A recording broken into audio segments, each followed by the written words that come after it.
What's up, everyone? Welcome to the Franchise Empire newsletter and ready to rock and roll. Today, we are going to cover some exciting things. We're going to cover a recession proof resale with $750,000 in sales. We are going to talk about Dunkin' Donuts. Have you ever wondered how much money Dunkin' Donuts locations make? How much they cost to get open, and just kind of their story of how they got started and became, I guess they're just called Dunkin' now. And we'll talk about some other things in this newsletter. If you're new here, my name is Tark Johnson. I'm the CEO and founder of Franchise Empire, and I'm here with our head of brokerage, Mr. Mark Magerman. Hello, Mark. Hi, Tark. All right, let's dive in, y'all. But before we do, something we have to show you very quickly.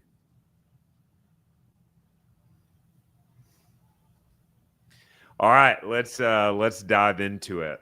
We got some good stuff to cover, and of course, by the way, if you guys want to, let's see if I do that. Okay, you won't see anything. That's good. That works out great. If you guys want to see this, if you're not on our newsletter email list, we send this out, this whole shebang, on Sunday morning, so you can read it at your leisure and convenience. I'm dropping the link here if you want to be able to see this live as we're talking through it and have your own visual. And then, of course, you can go to franchiseempire.com/newsletter to ensure that you get this in your inbox on Sunday mornings as well. But let's talk about this first resale, which is not a new brand. The resale is called AdvantaClean, and I'll cover what their business is for just a moment, and we'll talk about some of their numbers. By the way, if you're watching live, we would love to know where you're watching from or listening from. So drop us a comment and just let us know what city and state that you're tuning in from. And if you're watching the replay, just type replay in the comments. Gives us a pretty good gauge of who's watching live, who's not, so on and so forth. All right, so AdvantaClean. AdvantaClean is they're revolutionizing the mold remediation industry with a multi-revenue stream business model. They're one of the leading brands in improving indoor air quality, and unlike most of their competitors, AdvantaClean focuses on non-emergency scheduled work. So a lot of restoration businesses are in the emergency workspace.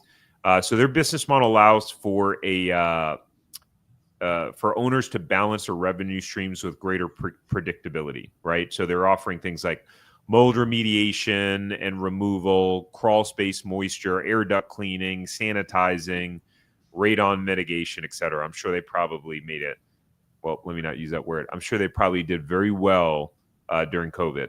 I would imagine. Oh, we got a bunch of people commenting. Carla, thank you for all you do with guidance dreams. Dreaming of having a franchise or business startup for the Caribbean. You're quite welcome, and thanks for being here. We got Rich from Connecticut. Hello, Rich.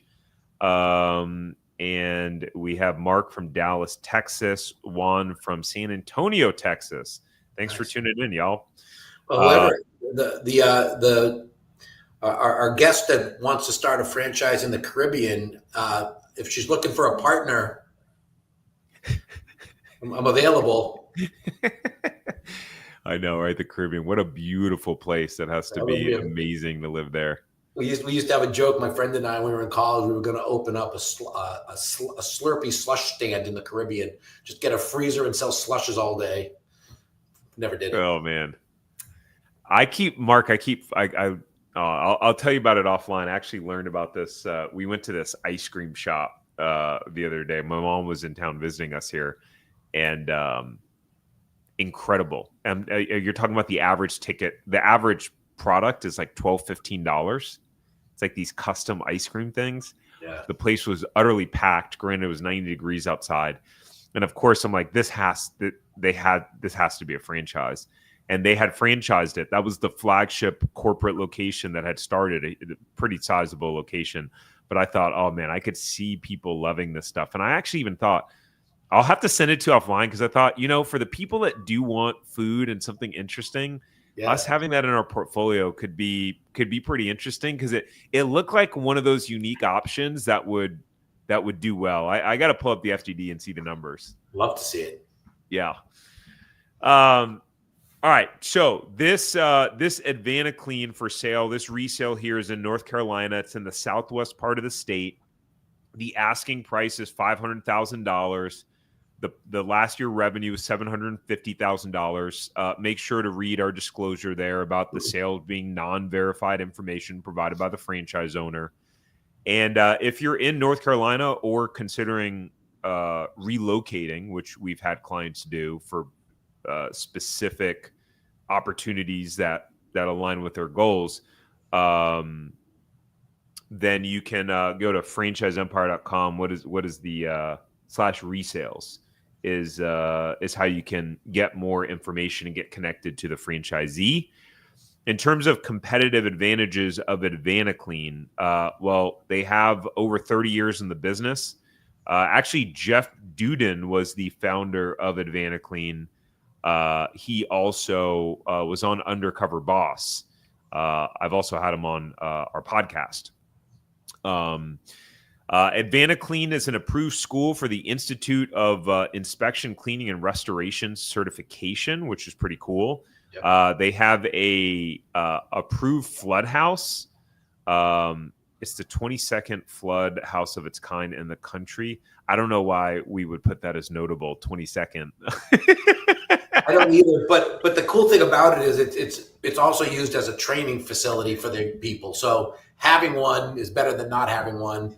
Although, yeah, I don't think being the 22nd one is a game changer.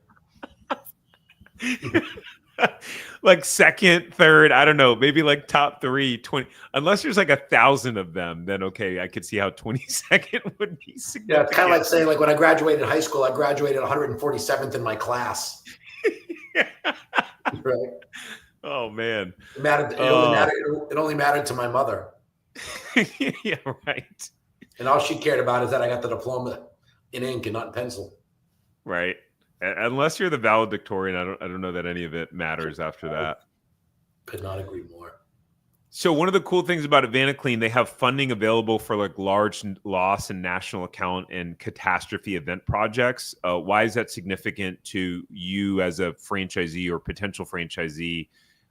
In this sort of space, when you're doing like reconstruction and it can get very, number one, labor intensive, where you're front ending the cost of the labor, because when insurance is paying, sometimes you may not get paid for months, and you're stacking up your labor costs for months at a time. Number two is there's cost of like material and all sorts of things that can make it expensive. So that's a pretty cool perk and a pretty unique there. Excuse me. Overall, our take, look, this is a recession resistant business. If someone has mold or water damage happens in their home, this is not something where they're like, hey, honey, should we no, you get it fixed, or you file a claim with your homeowner's insurance company.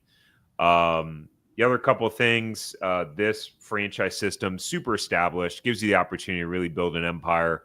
And they are part of Home Franchise Concepts, which is a parent company of multiple franchise brands. So these people really know what they're doing. They're backed by a significant amount of money as well.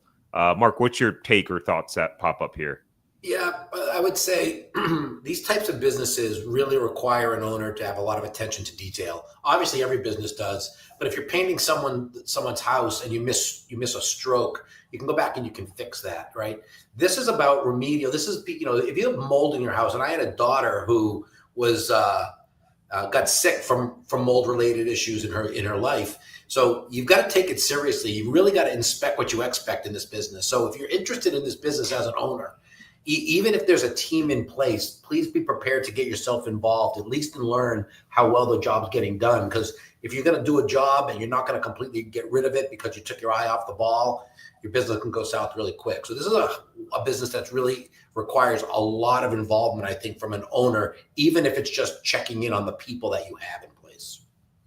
Yeah, no, it's a good point. Yeah, this is not, I mean, generally we try to scare away all the people that say, hey, I want passive income or to work 10 hours a week. We are not in that business of telling people that you can successfully be a part of 1% of people in the population who operate a successful and thriving business and do it on a part-time basis. In this case, if you're brought in to take out mold because somebody got sick and you don't completely do it and they get sick again, there's liabilities on this as well. So this business is a little bit porcupiney, you know what I mean? It's got a lot of thorns in it. You just got to make sure. I think it's very lucrative. I think it's a fantastic opportunity, but do not take your eye off the ball in a business like this. It's not like I said, painting someone's house where if you make a mistake, you can just get the other color of paint and go back and you can fix it tomorrow. No harm, no foul, other than making yourself look bad. This business is not that. Yeah, that's a solid point there. All right, let's move on to the next. The next is oh, yeah, I think that's you. Well, it's not me, but it's people who I know. Sure. You know what I meant. I did. You want me to read it, Tarek? You don't have to read it, but if you want to just share about your experience working with them. Yeah. Tara and Kyron are a young couple out in the southern part of Northern California, I guess is the best way to say it. They just had their first baby, Cannon, cute little boy. Tara was laid off last year. They're both high caliber young folks. Very much a pleasure to deal with and get to know. Kyron works full time, but he's very supportive. Tara was looking for something to. She decided not to jump back into the job market. Was looking for a business. Initially, when they came to Franchise Empire, and they found us through a lot of Tarek's content, they really wanted to start off on pet services. They really were hot on pet services. We met a couple of them, and it didn't really register. And they did a very good job of asking questions. And if every one of our candidates was as thorough as these guys, Tarek, we'd have a lot less issues on our side of the ledger sheet. But then we kind of pivoted because they were having the baby. She said, maybe I want to get involved in something that I can do with the baby. We're not talking specific brands in these conversations, or are we? You can. I think it's in the blurb. Is it okay? So they were interested in child services. They weren't really interested, though, in building a brick and mortar school or spending millions of dollars. They were introduced to a really amazing franchise brand called Soccer Stars. Anybody listening, if you want to know a little bit more about it, please get on our calendar. Great business, relatively simple to run, very, very scalable, and they went forward on it. They had a couple of roadblocks because California is kind of a ornery state to do business in, so they had to wait for certain approvals and things to go through. They stayed with it. They were patient. They were persistent. And just last week, they signed their franchise agreement. They're going to be trained. And I believe at the end of August, they should be completely trained, and they will have their business up and running in September. And I'd love to follow up with them because I think they're going to be fantastic and probably be multi-unit owners within a very short period of time. So exciting. Congrats to Tara and Kyron. Pumped for you guys. Great young, I call them kids. Everybody's a kid to me, but great young folks, very professional, very willing to follow the platform and the procedures and the guides that we give them, ask great questions. These are the ones, Tarek, that at the end of the day, you feel really, really good that you were able to help people create their new life. That's awesome. I love it. Yeah, I love working with those clients too, where you look at them, you go, yep, those people are winners. We know that they're gonna follow the playbook. They're gonna figure out a way to win. And now that they got their family started, they got no options. They can't fail. So God bless. Yeah, 100%. Whoops, I just clicked something. Okay. All right, let's talk about this. All right, we're continuing our pivot in the direction of talking about exciting brands, that you guys drive by, you see every day, and you probably in the back of your head, you think, I wonder how much X makes. And could we ever own one day? How much do they cost to start up? You start having, it's like you're driving, you just start having these conversations or these thoughts. And you think, how did Dunkin' ever come to be so big? How did they come to be Dunkin'? Well, those are the type of things that we answer here in our franchise of the week, going through some of the biggest brands that you've heard of. Not for nothing, though, Tarek. We got to work with Allie. That's an old logo now because that's the Dunkin' Donut logo. The new logo is just Dunkin'. We'll give her a mulligan this time, but we'll let her know that next time we do Dunkin' Donuts, we want to see the updated logo on there. That is a great point, and that's interesting that they pivoted to Dunkin'. Like, what are your thoughts on that? After I happen to know a lot about it because I did some homework and some research as to possibly owning one of these. They started right in my backyard, so we've known Dunkin' Donuts since we could walk. It started out as Dunkin' Donuts because that's how they made money, by selling donuts. And over the years, they were making zero money making donuts. So it was just a misnamed business. They just don't make. Oh, they just don't make that much. Yeah, they just don't make it. But they make their money on coffee. Coffee. That's their mark. That's their big profit center is coffee. Yeah. Donuts, They don't make that much money because, now what does it cost? $2 to buy a donut? I mean, again, people just aren't eating as many donuts. There was this whole thing with Krispy Kreme about a decade ago. They tried to roll out their company, their concept all over the country. Somebody that I know actually bought the entire rights to New Hampshire, was out of business within 4 months because people were not eating donuts. So they pivoted, and their market research said, we can't be Dunkin' Donuts anymore. What are we? We're Dunkin'. They want to compete with the Starbucks of the world because coffee is their big play. Wow. The lesson that I hear from that, Mark, is you're never too big, you're never too far along to pivot and to acknowledge when you need to upgrade or go in a different direction. That's one of the reasons that Blockbuster got destroyed. Sure. Netflix offered, they had tried to get acquired by Blockbuster, and Blockbuster basically laughed them out of the room, like, who the hell are you guys? Or they were trying to partner with them or something like that, and Blockbuster laughed in their face.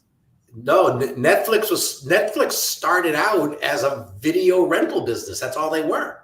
You remember? In the mail, right? So and people will be like, I can get it, I can return it whenever I want. That's what Netflix was. People were like, how in the world does Netflix make any money? Well, they were a lot smarter than a lot of people because they figured it out. And all those Blockbuster people who are very pompous probably work for Netflix now in some capacity.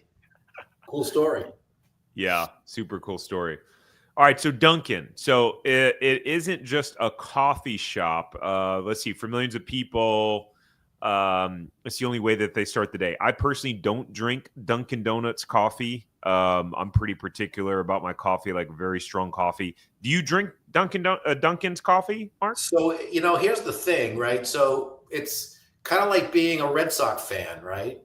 Even if the Red Sox stink, I'm a fan. From the time I was, drank my first cup of coffee, if you live in the Northeast, you go to Dunkin' Donuts. There was no such thing as Starbucks. There was no such thing as these other. It was Dunkin' or nothing. So I drink Dunkin' Donuts coffee. Do I think it's the best coffee in the world? No. Do I change? No. Do I drive by a Starbucks to go to Dunkin'? Yes. So I'm a Dunkin' loyalist, but that's just because I'm old and that's what I've been doing for 40 years. So I understand there's lots of people who don't, and in areas where Dunkin' isn't as heavily saturated as the Northeast, I don't think their coffee gets over big. But here in the Northeast, they are an institution. Very interesting. I did not mean to to click off of that. My mouse got stuck, and I couldn't find where it was. My bad, guys. And by the way, as I'm pulling this back up on the screen, what's interesting, Mark, I was just reading this on the sheet, was that Dunkin' Donuts, what the name stands for, which I guess it would have been common sense, but that people liked dunking their donuts in coffee. Yeah, I had heard that story as well. Many years ago, we actually looked into, what would it take to become a franchise owner with Dunkin' Donuts, like lots of other people do. And then that's what we were told as well, is that's how the Dunkin' came into it, Dunkin' Donuts, which was their initial strategy of coffee and donuts, which is really all they sold initially. Yeah, very interesting. So, guys, it started back in 1948. So William Rosenberg opened a shop called Open Kettle. 2 years later, after seeing a lot of people dipping their donuts or dunking, I guess we should have said dunking their donuts, not dipping them. Right. He renamed it to Dunkin' Donuts. And by 1955, he started franchising. It's just crazy how long the franchising business model has been around and successful. And what's interesting to me is that there are dying brands, right? So you have like some brands just have their shelf life because of lack of innovation, or people get tired of it, or better concepts come out. I mean, look at Subway. Like, who eats Subway? I don't know. I don't anymore. And I remember being in middle school, eating Subway, probably once a week, twice a week. So by 1955, he started franchising long before most brands did. Today, they're in over 60 countries. But the heart of it's still the same: quick, tasty coffee and donuts at a good price. What really makes Dunkin' special is how it stays culturally relevant. In the 70s, they made the Munchkins to cut down on waste, which is pretty clever, right? Because of what the donut holes. 2024, they had Ben Affleck, Matt Damon, and Tom Brady in a Super Bowl ad as a fake boy band called the Dunkings. And last Halloween, they went viral with a post about their spider donut that said, "Your girl said I'm not so itsy bitsy." Oh, my goodness. Oh, man. It's silly, it's bold, and it works. But behind the fun, Dunkin' is built for business. From day one, it was made to grow. Low staff needs, fast prep, great drive-thrus. If you guys didn't know, I actually watched a whole mini documentary, or kind of like one of those how it's made series, and they actually ship their donuts to the stores daily, and I think multiple times a day. Did you know that, Mark? Yeah, they have actually hubs for that, where they'll make all the donuts and ship them out to different spots. If you do remember, anybody again aging themselves, I thought you were going to put this in the write up, but there used to be an ad on TV many years ago. Time to make the donuts. The little baker had to wake up at 4 o'clock in the morning and go and traipse through the snow to go to make the donuts. So that, I thought that was going to be part of it. But yeah, I was familiar with that. It's they've got the sit. Put it this way: if there's a brand that's figured out how to get the kinks out of the process, they figured that out. Yeah, it's a good point. And it just shows too, like, these brands that grow, it's not just because of the name and the marketing. Like, they figure out the operational side of the business, and how that's really what franchising is mastering a duplicatable strategy and creating an kind of unfair advantage, right? And the unfair advantage, part of that being their hubs and being able to bring fresh donuts. But then people out innovate you, like something like Duck Donuts, which is a franchise concept that we went and got donuts from a week and a half ago, being here in Myrtle Beach right now. And I mean, they're making the donut fresh right there and putting the toppings and stuff on, and they're coming out piping hot. I mean, we had to wait 5 to 7 minutes before we could eat the donuts because it was piping hot. And I'll tell you what, it's hard to go get a donut that's been sitting on the shelf when you grab your box of piping hot donuts. It's like, man, that's pretty tasty. Yeah, and you know what I would say to that, Tarek? I mean, Duck Donuts is not nearly the Leviathan that Dunkin' is, right? They don't have that many True. locations. It's going to be really hard for them to maintain that model of having fresh donuts as they start expanding and more and more and more. So again, that's kind of a slippery slope when you talk about it. The cool thing about Dunkin' is Dunkin' was the first one on every block. They've been able to sustain and grow their business while everybody under the sun is targeting them as, how do we beat Dunkin'? How do we beat Dunkin'? And competitors come and go, and they still maintain their business. So they're doing something that's completely correct. And I think you're going to show the numbers now that are going to back that up. Yeah, 100%. So let's take a look at those numbers. As of December 31st, 2022, over 9,000 outlets, 9,768, only 34 of them company owned, y'all. Franchise fee, $40,000 to $90,000. Marketing fee is 5%, which is significantly higher than the average like service franchise, right? And that's because, everywhere you look, they're got commercials and billboards and all of that Yeah, jazz. Matt Damon and Tom Brady and Ben Affleck, they don't come cheap either. So someone had to pay those guys. Yeah, that's a and it was fair a Super point right Bowl there. ad, right? What's that? $2.5 million for a 30-second spot. So yeah, the numbers might be high, but you can't argue that there's success on the marketing side of things. Nope, can't debate that. Not a single bit.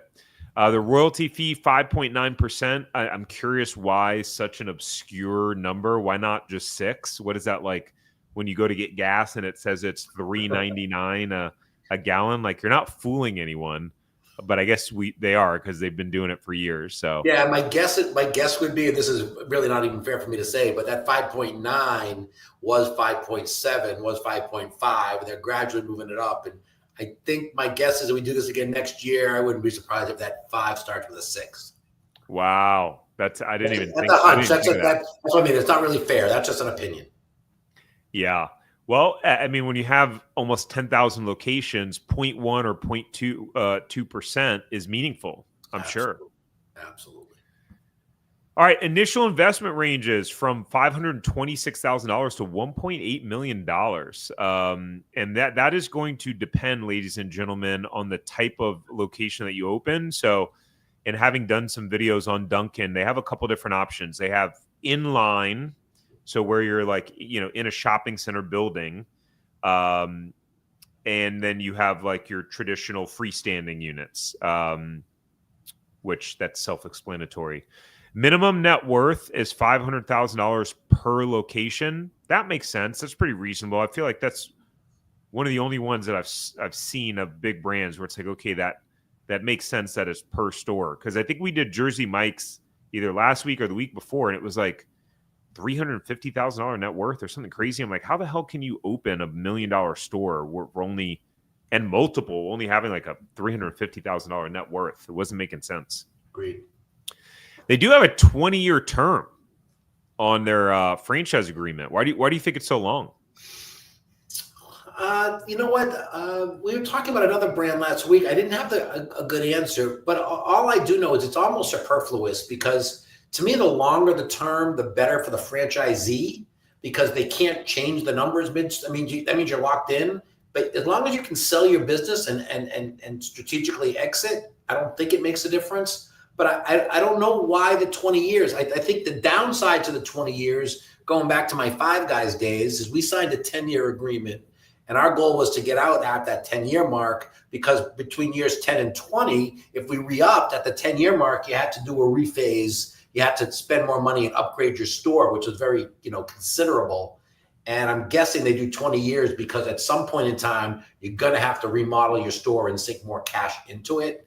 And that locks them in for that. In our world, we got out of all of the Five Guys responsibilities, and it was the responsibility of the new owners to do, because we got out in 10 years. Granted, they made that a little bit more painful for us by making us, making the purchase price reflective of the fact that we were kind of giving them some of that.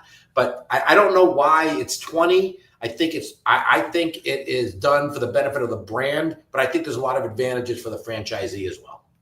Yeah, that rationale makes sense to me logically. And I mean, if I was looking into it and I was talking to the franchisor, it's the first question I'd ask is why, and I'm sure they'd have a legitimate answer for you on that. Yeah, I'm sure. Guys, we're not going to talk about ideal franchise candidate again. We've dropped the link for this if you want to go read it on your own. I dropped it in the chat. This whole newsletter that we did. Let's talk about some of the financial data. So this is taken from their 2025 franchise disclosure document for 2024 franchise restaurants. And let's see. So all restaurants, 1.3 million in average sales. The bottom quartile, fourth quartile, 646,000. Third quartile, 1.0 million.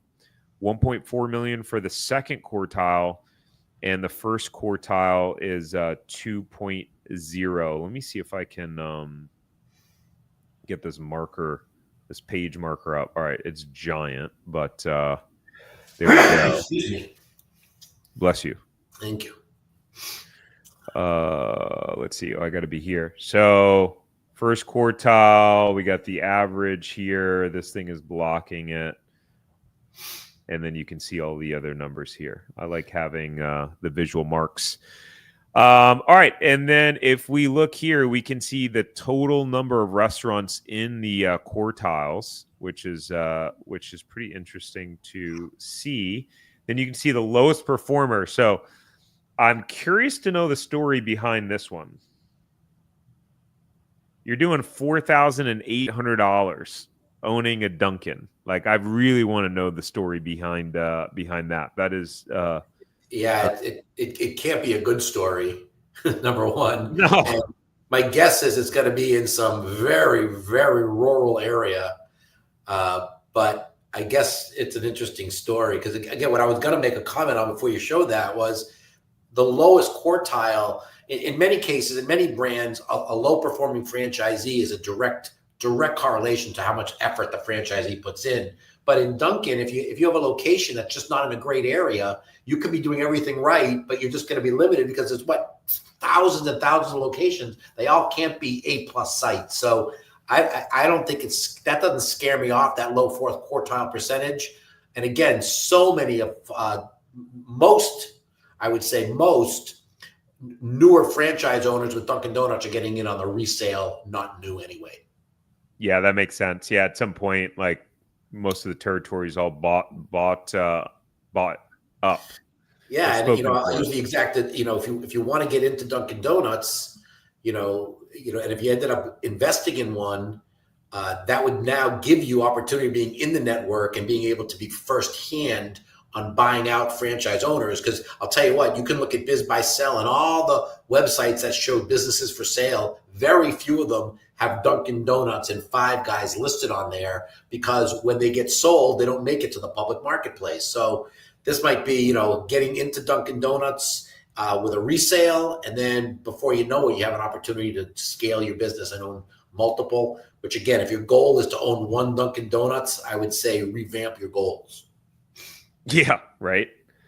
Here's what's interesting. Top performing location, 5.7 million. So big disparity between the two, but there usually is. Yeah. And that's usually how it works. Cool. So I hope you guys find those numbers interesting. We're not going to talk about benefits for the franchisee, but again, you can pull up the link to the newsletter and see it on your own.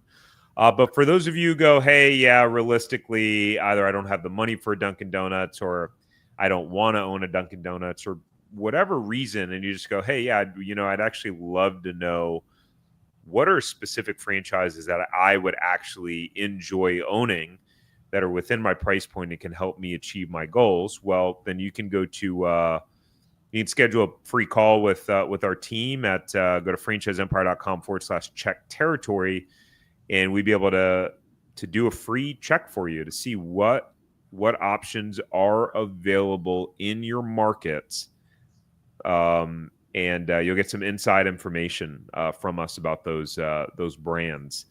One of the benefits of doing that too is, like, you never know. You could find a franchise where you're like, ooh, I want to own that. I know I'll totally buy it today. Guess what? You don't know. You don't know if your territory is available. So we have a pretty cool system to be able to do that and connect directly to the franchisors.